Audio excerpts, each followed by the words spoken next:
بسم الله الرحمن الرحيم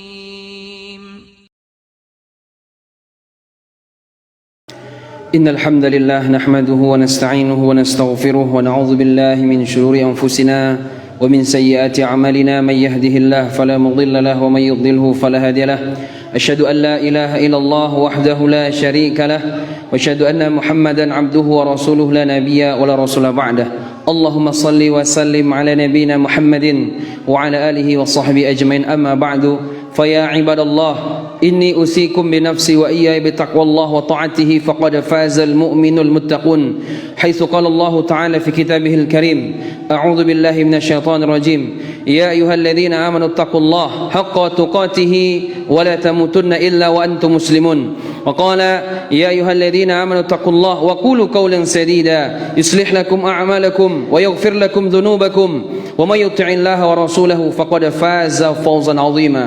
Kaum muslimin sidang jamaah Jumat rahimakumullah. Alhamdulillah, bersyukur kita kepada Allah atas limpahan nikmat-nikmat yang Allah berikan kepada kita. Sangat banyak nikmat yang Allah berikan kepada kita. Sampai Nabi SAW mengatakan dalam hadis sahih, la yudkhilal jannata ahadan amaluhu wala anta ya Rasulullah wala ana illa ayataghammadani Allah bi rahmatihi rawahu Muslim. Kata Nabi SAW, amalan seseorang tidak bisa memasukkan dia ke surga.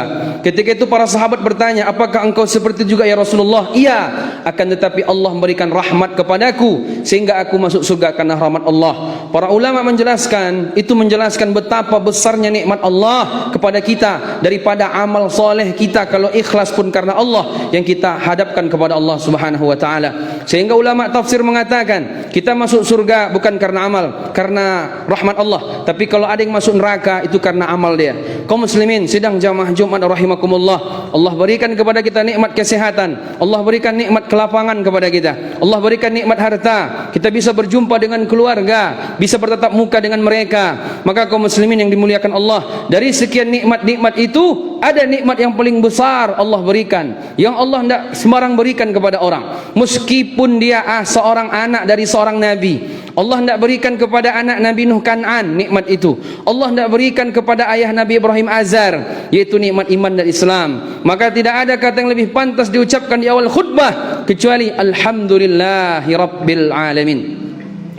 Salawat dan salam semoga tercurah kepada baginda Rasulullah Muhammad sallallahu alaihi wasallam. Banyak-banyak kita bersalawat kepada Nabi sallallahu alaihi wasallam. Dalam salah satu hadis Nabi menyampaikan, "Man shalla alaihi wahidan sallallahu alaihi asyra." Siapa yang berselawat kepadaku satu kali, maka Allah akan berselawat kepadanya 10 kali. Al-bakhil, orang pelit, man dzukirtu indahu falam yusalli alayya. Orang yang pelit adalah ketika namaku disebutkan lalu dia tidak berselawat kepadaku. Kaum muslimin sidang jamaah Jumat rahimakumullah, dari mimbar ini khatib berwasiat kepada diri khatib pribadi dan kepada jamaah sekalian, hendaknya selalu meningkatkan ketakwaan kepada Allah Subhanahu wa taala. Allah berfirman dalam Al-Qur'an, "Wa tazawwadu fa inna khairaz zadi taqwa." Berbekallah karena sebaik-baik bekal adalah ketakwaan kepada Allah Subhanahu wa taala. Yauma la yanfa'u malun wala banun illa man atallah biqalbin salim. Pada hari tidak ada manfaat harta yang kita cari, anak yang dibanggakan, kecuali orang yang datang kepada Allah biqalbin salim, hati yang selamat, hati yang penuh rasa takut kepada Allah. Maka daripada itu, seiring umur kita makin hari makin berkurang, maka pastikan amal kita makin hari makin bertambah. Kaum muslimin sidang jamaah Jumat rahimakumullah, dalam Al-Quran ada satu surat disebut dengan surat keluarga, yang mana yang surat keluarga ini orang biasa, yaitu disebut dengan Ali Imran, keluarga Imran. Imran adalah orang biasa, tapi ternyata Allah sebutkan penyebutan keluarganya selevel dengan keluarga para nabi. Sebagaimana Allah katakan dalam Al-Quran, surat Ali Imran ayat 33, surat 3 ayat 33. Apa kata Allah Subhanahu wa taala? Inna Allah astafa Adam. Allah telah memilih Nabi Adam. Kalau Allah pilih Nabi Adam sangat wajar, karena Nabi Adam adalah manusia yang pertama yang Allah ciptakan. Inna Allah astafa Adam wa Nuhan, dan Allah telah memilih Nuh. Nabi Nuh bukan hanya seorang nabi, bahkan dia rasul, dan bukan hanya sebatas rasul, dia juga rasul ulul azmi yang 5. Kalau Allah pilih dia sangat wajar. Lalu Allah katakan wa ala Ibrahim, dan kami pilih pula keluarga Ibrahim. Kalau Allah pilih keluarga Nabi Ibrahim sangat wajar. Anaknya 2 orang, yaitu Ismail dan Ishak. Kedua-duanya adalah nabi. Dia juga seorang nabi. Keluarganya, istri-istrinya juga salehah semua. Maka kaum muslimin, kalau Allah pilih Nabi Ibrahim sangat-sangat wajar. Lalu tiba-tiba yang keempat Allah katakan, wa ala Imran 'alal alamin, dan kami pilih pula keluarga Imran atas jagat alam ini. Siapa Imran? Jangankan seorang rasul, nabi pun dia tidak. Jangankan seorang nabi, dia orang-orang hanya biasa, tapi ternyata keluarganya selevel dengan keluarga para nabi. Maka kaum muslimin yang dimuliakan Allah Subhanahu wa taala, oleh para ulama menjelaskan, masalah keluarga tidak bisa dianggap sepele. Bahkan masalah keluarga ini masalah yang paling mulia. Makanya dalam Al-Quran ada seorang sahabat disebut langsung namanya. Kita tahu sahabat yang mulia Abu Bakar radhiyallahu an. Kita tahu sahabat mulia Umar bin Khattab radhiyallahu an. Kita tahu sahabat mulia Utsman bin Affan. Kita tahu sahabat mulia Ali bin Abi Thalib. Asyrah mubasysyaruna bil jannah. Ada 10 orang yang dijamin masuk surga. Tapi ternyata dari 4, Abu Bakar, Umar, Utsman, Ali, satu pun tidak ada yang disebutkan dalam Quran. Adakah bapak membaca Quran tiba-tiba tersebut nama Abu Bakar? Tidak ada. Adakah nama Umar? Tidak ada. Nama Utsman? Tidak ada. Nama Ali pun tidak ada. Tapi ada seorang sahabat, dia mantan budak. Dulu dia budak, tapi disebut namanya dalam Al-Quran. Surat Al-Ahzab, surat 33, ayat 37, di mana Allah Subhanahu wa taala berfirman, "Falamma qada Zaidun wataran minha, falamma qada Zaidun minha watara." Ketika Zaid sudah menyelesaikan keperluannya, maksudnya apa? Menceraikan istrinya. Dia nikah dengan Zainab binti Jahas. Sekian waktu menikah, akhirnya bercerai karena tidak sabar, karena tidak mungkin cukup untuk menyelesaikan keluarganya. Akhirnya dia pun bercerai. Tapi karena perceraiannya Allah sebut namanya dalam Quran oleh para ulama. Kenapa nama Zaid disebut dalam Quran? Karena masalah keluarga. Makanya Nabi SAW mengatakan dalam hadisnya, khairukum khairukum li ahlihi wa ana khair li ahli. Sebaik-baik kalian orang yang paling baik kepada keluarganya. Kalau kita baik kepada atasan, kita belum baik namanya itu. Kalau kita baik kepada orang lain, belum tentu kita baik. Tapi kalau kita baik kepada keluarga, itulah sebaik-baik orang. Wa ana khair li ahli, dan saya yang paling baik dengan keluarga saya. Maka kaum muslimin, kita mengatakan harta yang paling berharga adalah keluarga, bukan karir. Harta yang paling berharga adalah keluarga, bukan karir. Maka kaum muslimin sidang jamaah Jumat rahimakumullah, betapa masalah keluarga sangat diperhatikan dalam Al-Quran. Dan kita pun termasuk ketika kita berdoa, Allahumma salli ala Muhammad wa ala ali Muhammad. Ya Allah, berilah keselamatan kepada Muhammad dan kepada keluarganya. Keluarga selalu disebut. Kaum muslimin sidang jamaah Jumat rahimakumullah, tapi selama ini kita sekolah tinggi, kita sekolah S1, kita sekolah S2, kita sekolah bahkan sampai S3. Ketika kita bekerja di kantor, begitu sopan kita sama pelanggan, begitu sopan kita sama orang lain. Tapi ketika kita pulang ke rumah, marah kita dengan istri kita, marah kita dengan anak kita. Apa sebab?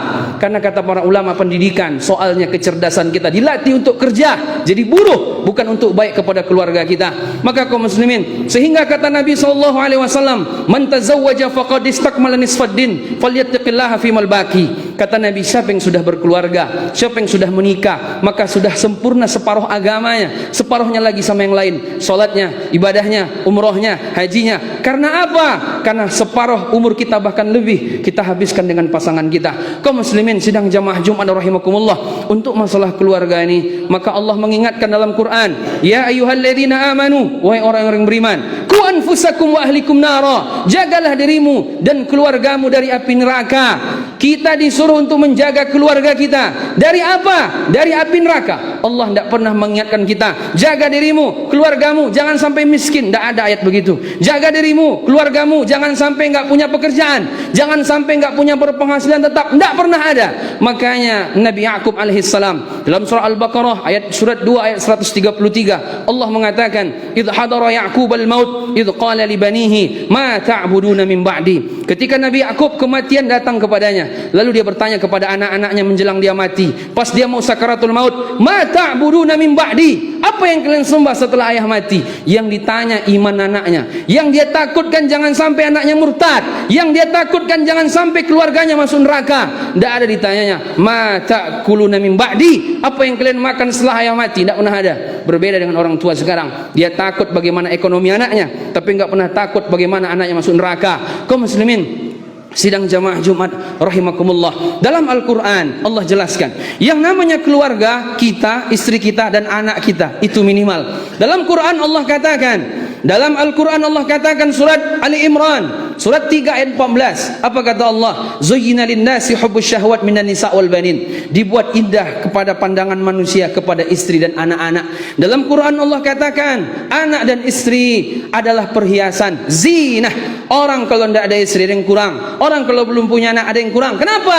Karena istri dan anak perhiasan. Sebagaimana Allah katakan dalam Quran, zuyyina lin-nasi hubbus syahwat minan nisa' wal banin, indah pandangan kita kalau lihat istri, indah pandangan kita kalau lihat anak. Tapi ingat jamaah, dalam surat At-Taghabun ayat 14 juga Allah katakan, ya ayyuhalladzina amanu inna min azwajikum wa auladikum aduwwan lakum fahdharuhum. Wahai orang-orang yang beriman, sesungguhnya istri dan anak kalian musuh bagi kalian. Anak, istri bisa musuh bagi kita. Ketika kapan? Kata Ibnu Katsir, di saat, kenapa disebut bahwa istri dan anak adalah musuh? Yaitu ketika dia menghalangi kita untuk taat beribadah kepada Allah. Berapa banyak orang sebelum menikah dia saleh, setelah menikah rusak sama bininya. Berapa banyak orang ketika belum punya anak dia rajin ke masjid, beribadah, pengajian, rutin mengaji, tapi setelah dia punya anak lupa dia kepada Allah. Allah katakan dalam Quran bahwa anak bisa perhiasan, istri perhiasan, istri, anak bisa pula jadi musuh. Kaum muslimin sidang jamaah Jumat rahimakumullah, betapa keluarga bisa membuat orang mulia,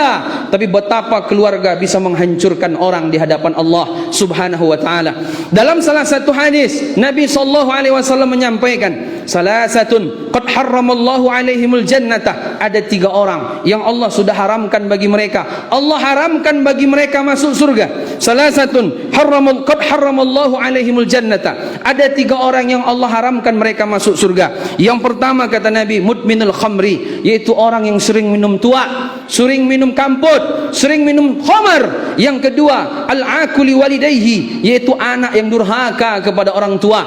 Anak yang durhaka kepada orang tua di hari kiamat Allah haramkan dia masuk surga. Dan yang ketiga, ini fokus kita, wad-dayyus alladhi yuqirru su' fi ahlihi, alladhi yuqirru fi ahli al-khabath. Kata Nabi sallallahu alaihi wasallam, dayyus, orang yang enggak punya rasa cemburu, ghirah, orang yang enggak ada rasa cemburu, yang dia membiarkan istrinya, membiarkan anak perempuannya bermaksiat kepada Allah tanpa ada rasa cemburu sedikit pun. Oleh ulama jelaskan, di antara maknanya adalah ketika seseorang dia merelakan istrinya yang tidak mahram boncengan dengan iparnya. Hati-hati, ipar, dalam salah satu hadis Nabi mengatakan alhammu maut, ipar adalah kematian, apalagi selain daripada ipar. Hati-hati kaum muslimin sidang jamaah Jumat rahimakumullah, tidak ada rasa cemburu jatuh kepada yang haram, tidak ada rasa cemburu anak perempuannya dipacarin oleh laki-laki yang enggak mahram.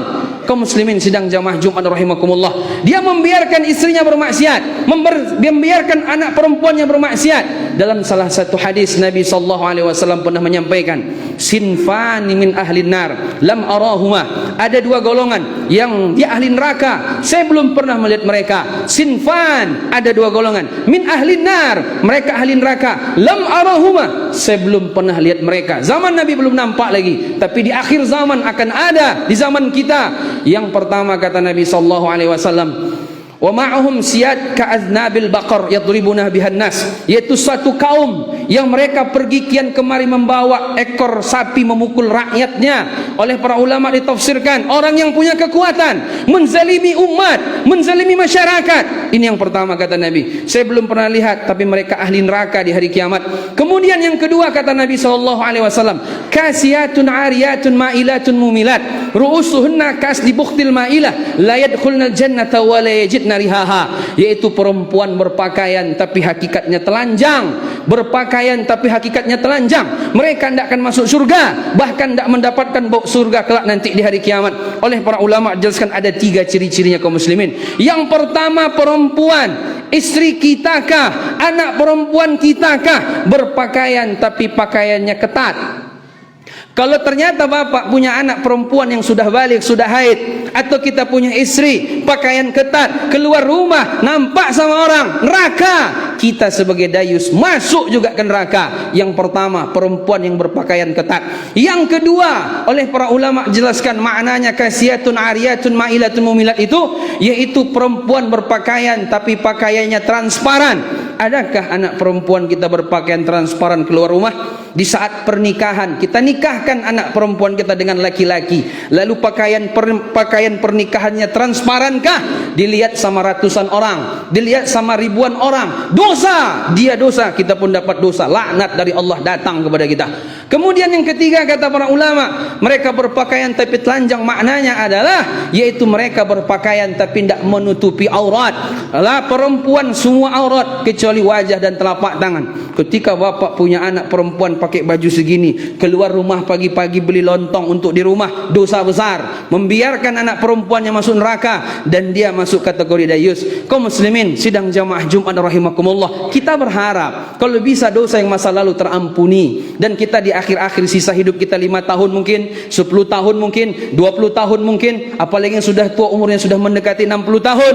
Maka kalau kita berharap bagaimana dosa yang lalu diampuni dan sisa umur kita bertambah dengan amal soleh, tapi kita tanpa sadar ternyata kita menabung dosa, menabung kemaksiatan, kita tidak melakukan, tapi anak perempuan kita, istri-istri kita, maka ternyata kita malah justru tanpa sadar di hari kiamat malah dapat tabungan kemaksiatan, sehingga kita berharap Allah masukkan kita ke surga tapi berakhir kita neraka. Fa'tabiru ya ulil absar la'allakum turhamun. Syukran ya Rabbi, syukran, hadaita qalbi, syukran.